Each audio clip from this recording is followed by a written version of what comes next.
Before the sun even thought about rising, while the world was still wrapped in cool, quiet darkness, a small figure slipped out of a mud brick house at the edge of a Kenyan village. Barefoot, wrapped in a faded shawl, she moved like a shadow through the sleeping homestead. Her feet knew every stone, every root, every patch of dry earth on the path ahead. She was just 12, but her shoulders already carried a weight most adults would struggle with.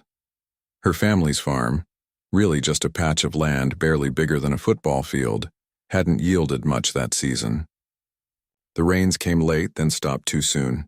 The maize stalks stood thin and yellow, like tired old men leaning on canes. Her father, once strong enough to carry sacks of grain on his back for miles, now coughed through the nights, his breath rattling like dry beans in a tin.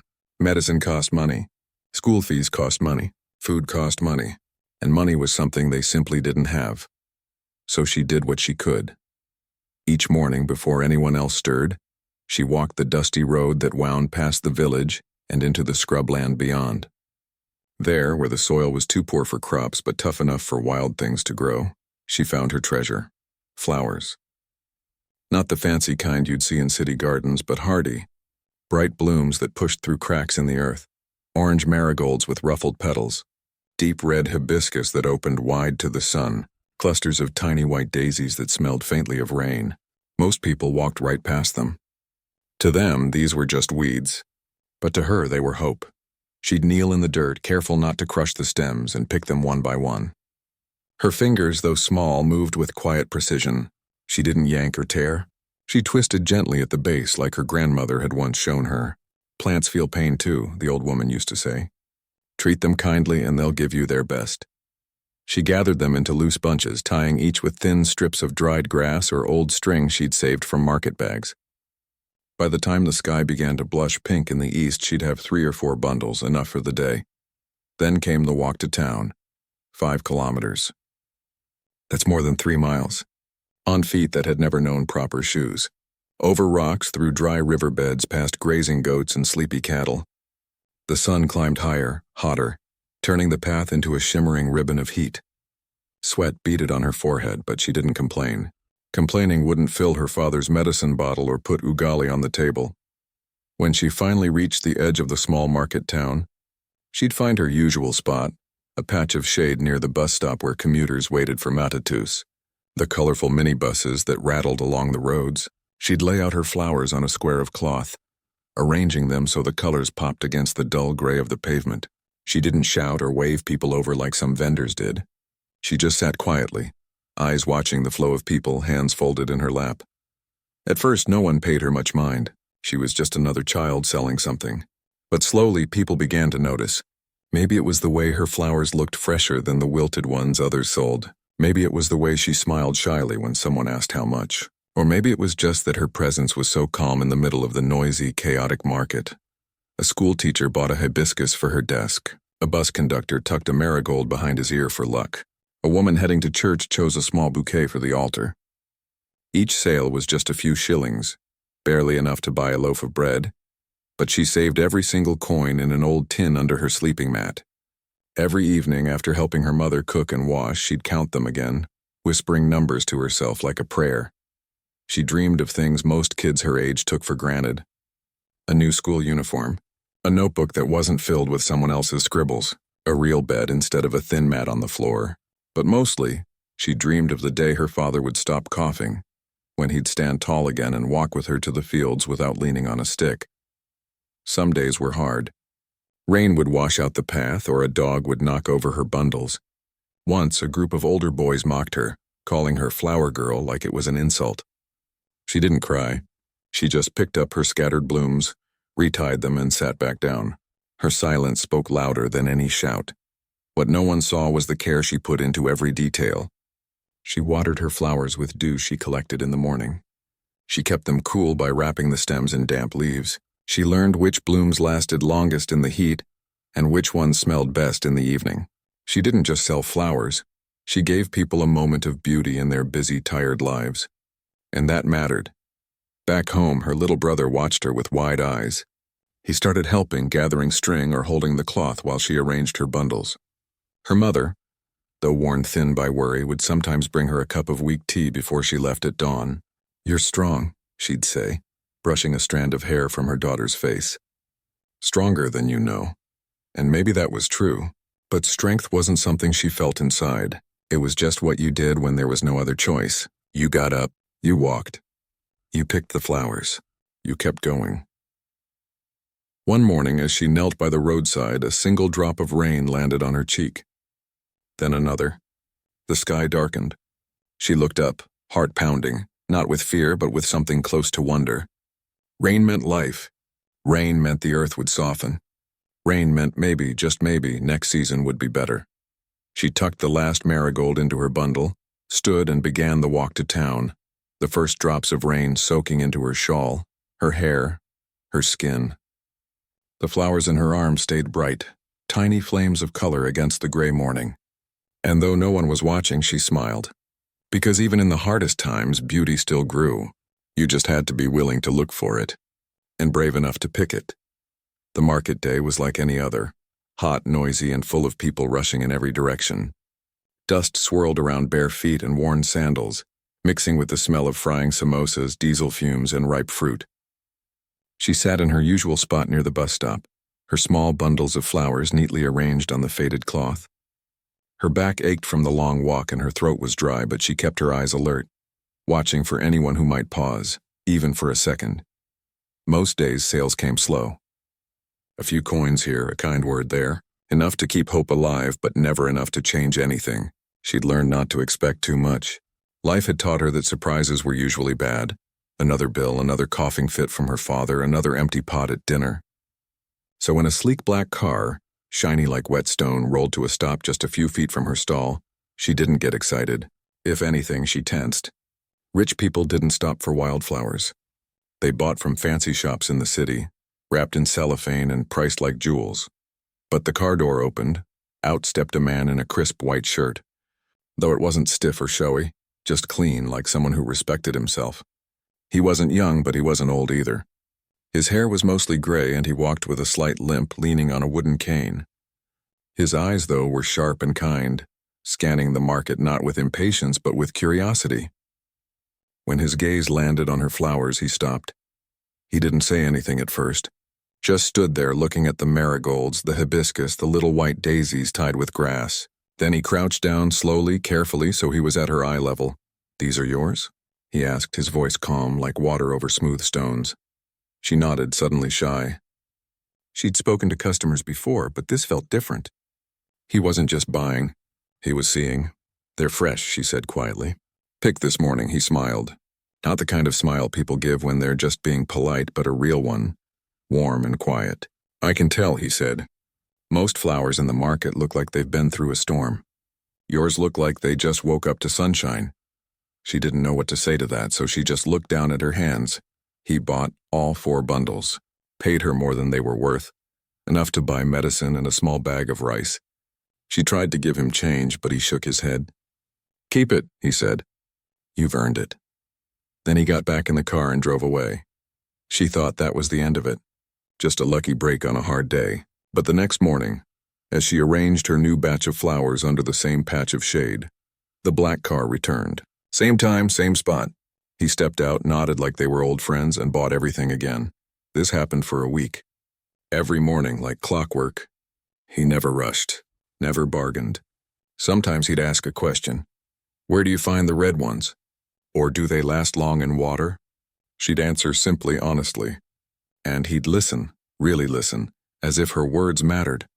One day, after paying, he didn't leave right away. He stayed standing, looking not at the flowers, but at her hands, rough from dirt, cracked from sun, but gentle when they touched the petals. "You have a gift," he said finally. She blinked. No one had ever called anything she did a gift. Survival, maybe.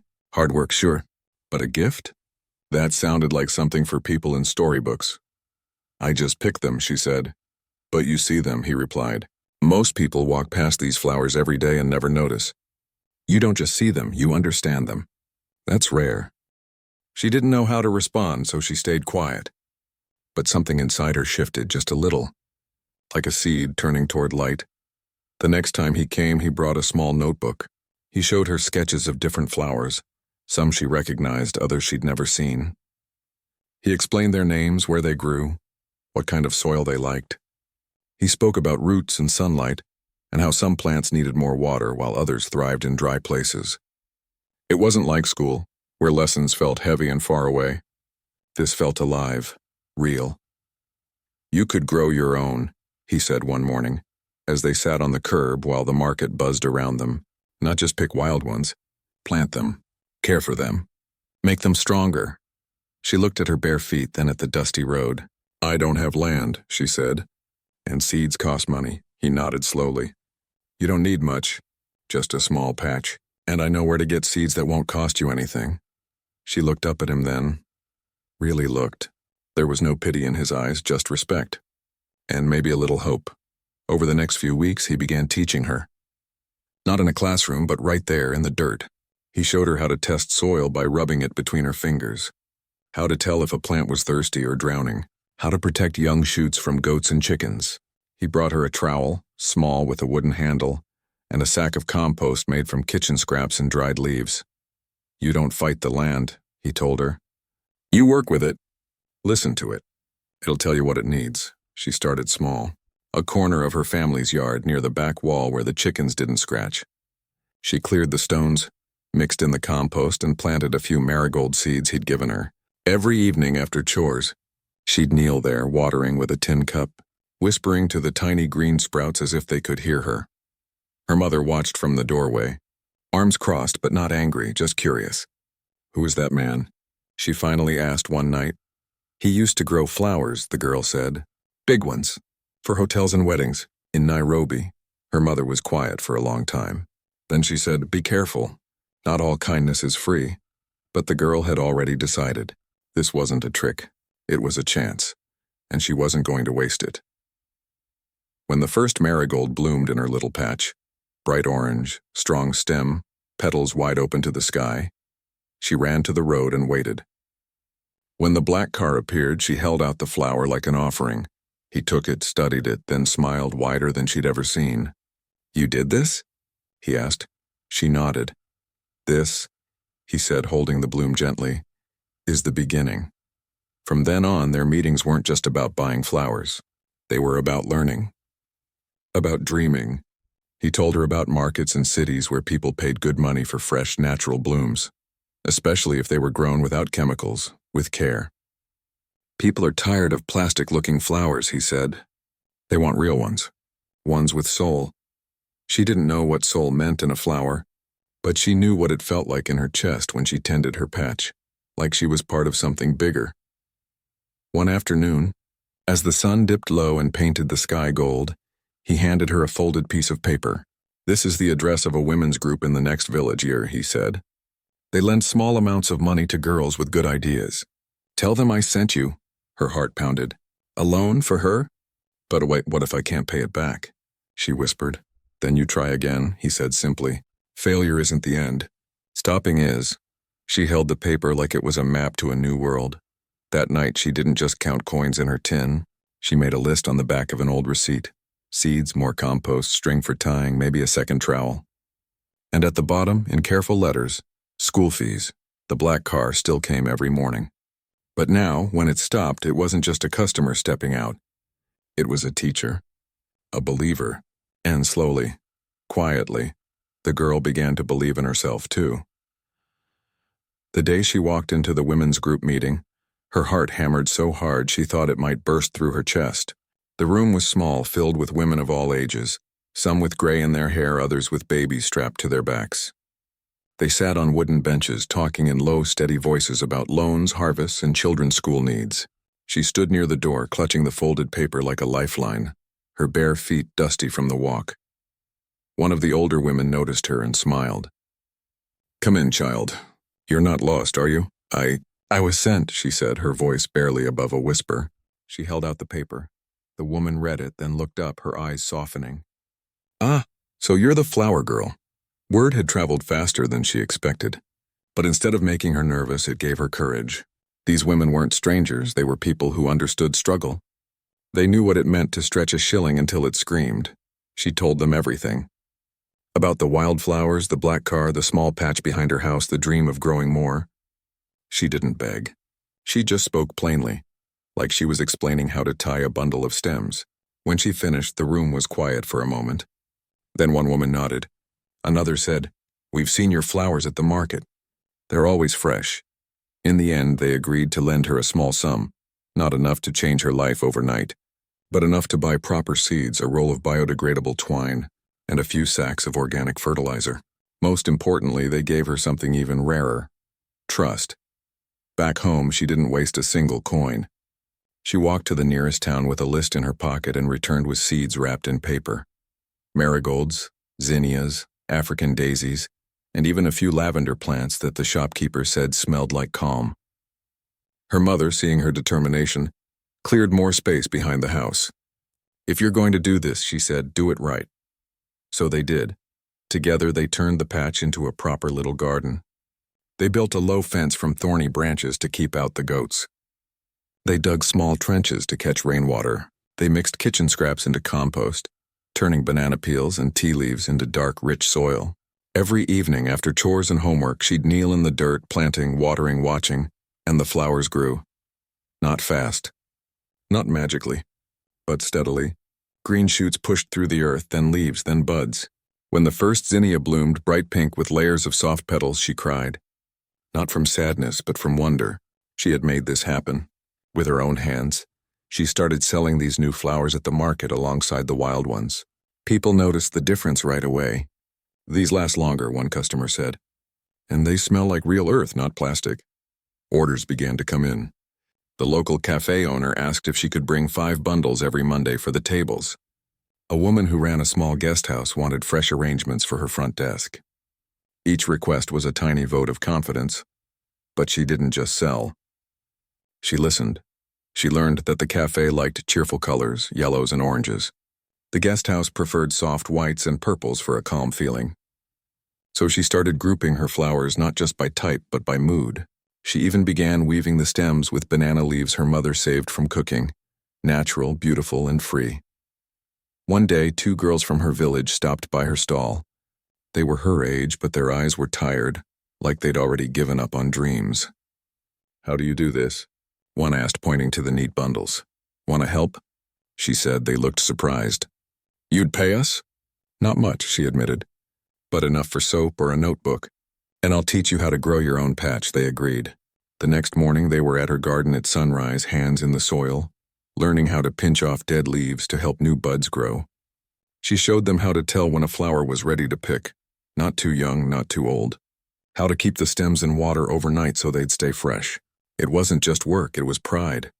Soon her little operation had a rhythm. Mornings, harvest and arrange. Afternoons, deliver and sell. Evenings, plant, water, plan. Her father, though still weak, began helping by tying bundles or carrying light loads. His cough hadn't vanished, but his eyes had light in them again. The kind that comes from seeing your child thrive. One afternoon, as she walked back from the cafe with empty baskets, she passed a group of boys who used to tease her. This time they were quiet. One even nodded. She didn't smile, but she didn't look down either. She walked tall. News of her garden spread. People started calling it the flower corner. Even the village elder stopped by one day, inspecting her rows of blooms with quiet approval. "You're bringing beauty back to this place," he said.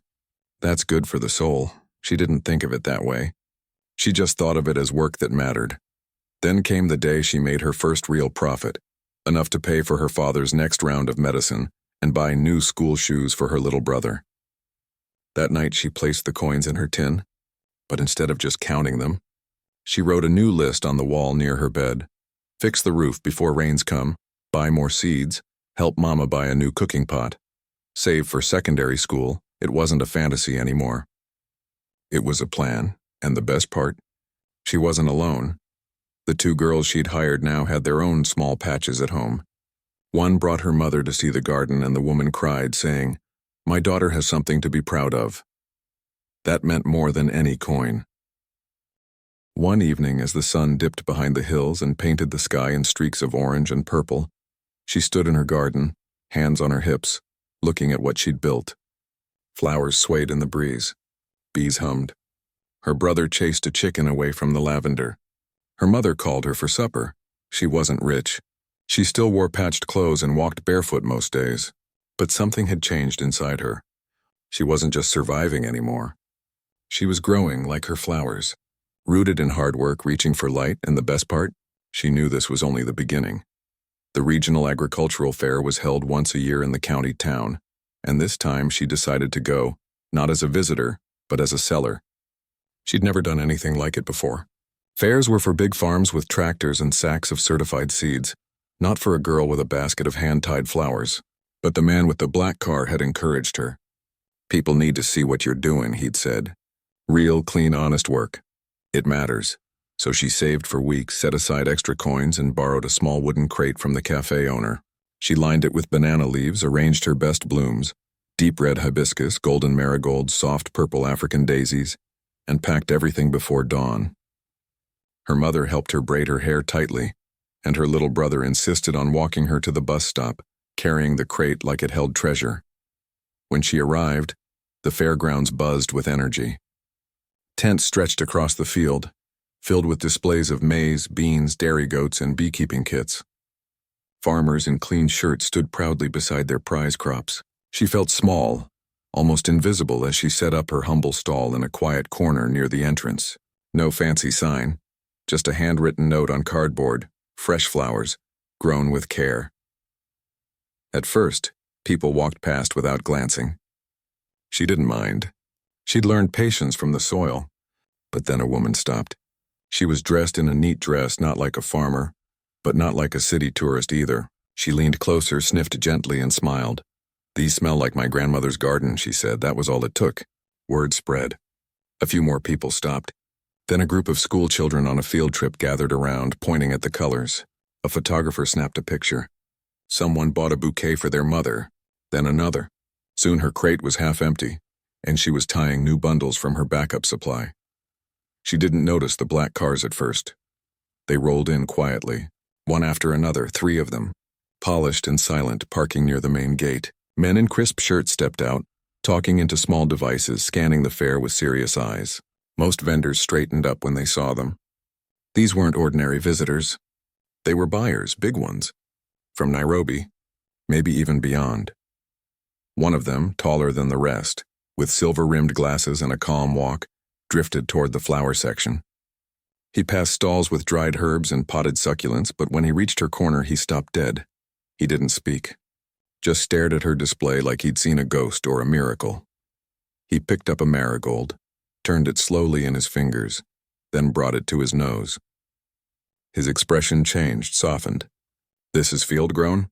he asked. "Yes," she said. "No chemicals. Just sun, rain, and compost." He looked at her then, not at the flowers, but at her sun-browned arms, her worn sandals, the quiet pride in her eyes. "Who taught you this?" "A friend," she said simply. He nodded as if that explained everything.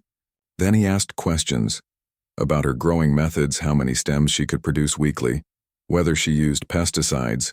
She shook her head firmly. If she could guarantee freshness for shipping. She answered each one clearly, without flinching. She wasn't trying to impress. She was just telling the truth. By now the other men had gathered. They murmured among themselves, glancing at clipboards, taking notes. One snapped photos of her flowers with his phone. Finally, the tall man said, "We supply luxury hotels and high-end florists in Europe. We're always looking for unique, sustainable sources. Your flowers, they have character. And your story," he paused, "it matters to our customers." Her heart pounded, but she kept her voice steady. "I grow what the land gives me. I don't force it. And I pay my helpers fairly." That seemed to please him. He smiled slightly. "Good, because if we work together, that's non-negotiable." They talked for nearly an hour. Not in a rush, not with pressure, but like 2 people building a bridge. He explained how the export process worked. Cooling the flowers right after harvest, packing them in special boxes, shipping them by air within 24 hours. She listened carefully, asking smart questions about timing, payment, and minimum quantities. When he mentioned the price they'd pay per stem, far more than she'd ever imagined, she had to bite her lip to keep from gasping. But then came the hard part. He wanted exclusivity. If she agreed, she couldn't sell to other exporters. And they'd need to scale up fast. That meant more land, more workers, maybe even a small cooling shed. I'll need to think, she said, and talk to my family. And my team. He respected that. Take 2 days, he said. We'll be back. As the black cars drove away, leaving a trail of dust and silence, the fair seemed louder than before. People looked at her differently now, not with pity or curiosity, but with something like awe. That evening, she didn't go straight home. She walked to the edge of town and found the man with the black car sitting on a bench outside a tea shop. He'd heard what happened. You did well, he said, handing her a cup of warm chai. I don't know what to do, she admitted. It's a lot. What if I fail? What if I can't deliver? He sipped his tea slowly. You've already done the hardest part. You built something real from nothing. Now it's about protecting what you've made, not just growing bigger. He helped her think it through. They wrote a list, pros, cons, risks, needs. He reminded her to ask for what mattered. Fair wages, no child labor, control over farming practices. Don't let them turn your garden into a factory, he warned gently. Keep the soul in it. 2 days later, the buyers returned. This time she wasn't alone. Her mother stood beside her. The 2 girls she'd hired were there too, dressed in their best clothes. Even the village elder came, sitting quietly in the back like a guardian. She spoke clearly, calmly. She agreed, but only with conditions. Every worker would be paid fairly. No one under 16 would handle heavy tasks. The flowers would always be grown naturally, and a portion of profits would go toward a small fund to help other village girls start their own projects. The tall man listened without interrupting. When she finished, he extended his hand. Deal. They didn't shake on it right away. Instead, they walked to the nearest shade tree, the same kind that dotted her village, and sat on the ground like equals. With the elder as witness, they spoke their promises aloud, not just as business, but as trust. As the black cars drove off again, this time with a handshake and a signed letter of intent tucked in her pocket, she didn't feel like a lucky girl who got a break. She felt like a woman who'd earned her place, and for the first time, she let herself believe that her flowers might one day bloom in places she'd only seen in books, on tables in Paris, in hotel lobbies in London, in hands that had never touched Kenyan soil but would still feel its warmth through every petal. But no matter how far they traveled, she knew one thing for sure. They'd always carry the spirit of that small garden, where hope first took root in dry earth. 5 years had passed since that first bundle of wildflowers sold by the roadside. The village hadn't changed much. The same red earth, the same acacia trees casting long shadows at sunset, the same rooster that crowed too early every morning. But something quiet and powerful had taken root here, and it showed in the way people stood a little taller, in the new roof on her family's house, in the laughter of children who now had books and shoes and dreams that stretched beyond the next dry season. She still woke before sunrise. Old habits, she'd say with a small smile, were hard to shake. But now when she stepped outside, she didn't walk alone down a dusty road.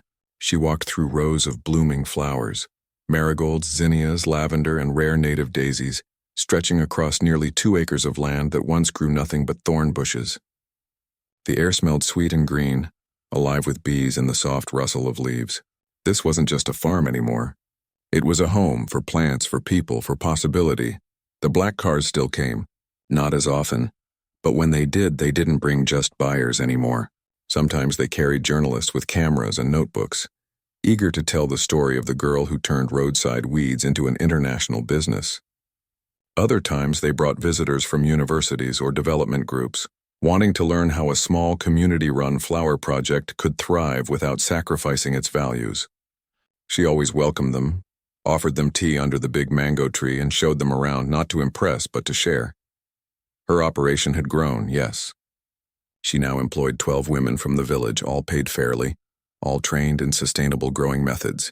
They worked in shifts, harvesting at dawn when the flowers were coolest, packing them in recycled paper and banana leaf wraps, then loading them into refrigerated vans that drove straight to the airport.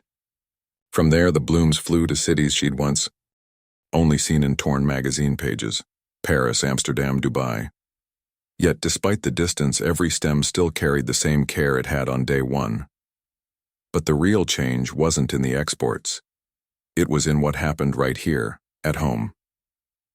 Behind the main flower field, tucked near the old mud brick house where she'd once counted coins in a tin, stood a small building with a thatched roof and open windows. Inside, wooden benches faced a chalkboard. This was the learning space she'd dreamed of. Every Saturday, village children gathered here, not for formal school, but for something just as important. They learned how to test soil, how to collect rainwater, how to start a seedling in a reused plastic bottle. They painted pictures of pollinators, wrote poems about the smell of rain on dry earth, and planted their own tiny flower patches in old tins and broken pots. Her little brother, now tall and strong, helped manage the packing shed. Her father, his cough long gone, oversaw logistics, making sure every delivery left on time, every worker got their pay without delay. And her mother? She ran the kitchen that fed the team every day, her pots always bubbling with stew or ugali, her laughter filling the yard like music. One afternoon, as she walked the rows checking for pests, still preferring her eyes and hands over chemicals, she spotted a familiar black car pulling up. The man who'd first stopped for her flowers stepped out slower now, leaning more heavily on his cane. His hair was whiter, his steps careful, but his eyes were just as kind. "You've done more than I ever imagined," he said, looking around at the thriving fields, the women chatting as they worked, the children running between the learning hut and the garden. "I didn't do it alone," she replied, handing him a freshly picked hibiscus. "You gave me the first seed. The rest grew because the soil was ready." He smiled, tucking the flower behind his ear like he used to do years ago. "Soil needs care," he said. "But it also needs someone brave enough to plant in it." Later that week, a group of dignitaries visited, government officials, ambassadors, even a representative from an international environmental award she'd been quietly nominated for. They stood in the field, listening as she explained how they reused water, composted all waste, and never used synthetic sprays. One official asked, "What's the secret to your success?" She thought for a moment, then said, "I never forgot why I started. It wasn't just to sell flowers. It was to give my family dignity. And if I could do that, maybe others could too." That night, after the guests left, and the village settled into its familiar rhythm of crickets and distant drum beats, she sat on the porch with her mother. The moon hung full and bright above the hills. "Do you ever miss the old days?" her mother asked softly. "Sometimes," she admitted. "When things were simpler, but not the hunger, not the fear." Her mother reached over and squeezed her hand. "You gave us more than money. You gave us pride." She looked out at the dark fields, knowing that beneath the soil, roots were growing deeper, stronger, ready for whatever season came next. In interviews, when asked about her journey, she never spoke of luck or miracles. "Flowers don't care how poor you are," she'd say. "They just ask for care and give beauty in return. All I did was listen." And that was the truth. She hadn't chased fame or fortune. She'd simply tended what was in front of her, with patience, with respect, with love. And in doing so, she'd shown an entire community that even the smallest seed, planted with purpose, could grow into something that feeds not just bodies but souls. Now, when new girls came to her asking how to start their own projects, whether it was raising chickens, making soap, or weaving baskets, she didn't hand them money. She handed them a notebook, a few seeds, and one piece of advice. Start where you are, use what you have, and never stop believing that your hands can build something beautiful. The world kept turning. Markets rose and fell. Trends changed. But in that quiet corner of Kenya, beauty still grew, not in grand gestures, but in daily acts of courage, care, and quiet hope. And every morning, before the sun rose, you could still find her there, kneeling in the dirt, whispering to the flowers like old friends, reminding them and herself that even in the hardest ground, life finds a way to bloom. The rains didn't come that year, not the gentle, steady kind that soaks the earth and wakes the seeds, not even the short, sharp storms that leave puddles in the road. The sky stayed pale and empty, like a promise forgotten. Dust coated everything, the leaves, the windows, the lips of children walking to school. The village held its breath. For the first time in years, worry crept back into the flower fields. Stems grew thinner, petals curled at the edges, Even the hardiest marigolds seemed to sigh in the heat. The women who worked the rows moved slower, their faces shaded with concern. Export orders were still coming in, more than ever, but the land was saying no. She stood at the edge of the main field one morning, hands on her hips, watching the sun rise like a red coin over the dry hills. This wasn't just a bad season. It was a test, and she knew the old ways wouldn't be enough this time, but she also knew something else. Panic wouldn't water the soil. Instead of cutting workers or rushing to buy expensive irrigation pumps she couldn't afford, she called a meeting under the big mango tree, the same spot where deals had been made and dreams had taken root. She didn't speak first. She let the women share what they'd noticed, which plants held moisture longest, which patches still had damp soil deep down, which wildflowers from the scrubland seemed untouched by the drought. One of the youngest workers, a quiet girl of 14 who'd joined just a year ago, spoke up. "My grandmother used to bury clay pots near her vegetables," she said softly. "She'd fill them with water and it would seep out slowly, right to the roots." A murmur went through the group. Others remembered similar tricks, mulching, with dry grass, planting in crescent-shaped mounds to catch dew, using shade nets made from old sacks. That afternoon, they got to work. Not with machines, but with hands, memories, and shared wisdom. They dug small holes and buried unglazed clay pots between the rows, filling them daily with collected rainwater from rooftop tanks. They layered dry banana leaves and crop residue around the base of each plant to lock in moisture. They shifted planting times to the coolest part of the day and grouped thirsty flowers near hardier ones that offered natural shade. It wasn't perfect. Some plants still faded, but more survived than anyone expected. Then came the real surprise. A group of school children from the Learning Hut, now called the Green Hands Club, showed up one Saturday with buckets and seedlings. They'd been experimenting in their small plots with drought-resistant native flowers, desert roses, firecracker vines, and a rare white bloom that only opened at night. "These don't need much water," one boy explained proudly, "and they smell like cool air." She knelt beside them, examining the tiny plants. They were tough, yes, but also beautiful. And they reminded her of something she'd almost forgotten. She didn't have to grow the same flowers forever. The land was changing, so could she. She made a bold decision. She'd keep fulfilling her export contracts with the classic blooms as long as possible, but she'd also start a new line. Desert Grace Collection, made entirely from native, low-water flowers, hand-dyed with natural pigments from berries and roots wrapped in recycled fabric.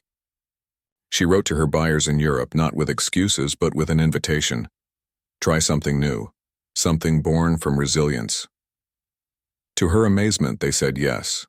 One luxury hotel in Amsterdam even wanted to feature the story in their lobby, how beauty could rise from dry times. But the biggest change wasn't in the market, it was in the village. With the savings from smarter water use and the new product line, she launched a rainwater harvesting project. Every home that wanted one got a simple gutter system and a storage tank. Children learned to measure rainfall and track soil moisture in their school gardens. The Learning Hut added a new lesson: how to grow when the sky is silent. One evening, as she walked home past the fields, she saw the 14-year-old Ina girl, the one who'd spoken up about clay pots, kneeling in her own small plot behind her family's house. She was teaching her younger siblings how to plant night-blooming flowers. The girl looked up, saw her, and smiled, not with shyness, but with quiet confidence. That moment hit her harder than any award or newspaper headline ever had. This was the real harvest. Not the boxes of flowers on planes, not the black cars or the interviews. It was this: knowledge passing from hand to hand, hope taking root in new hearts.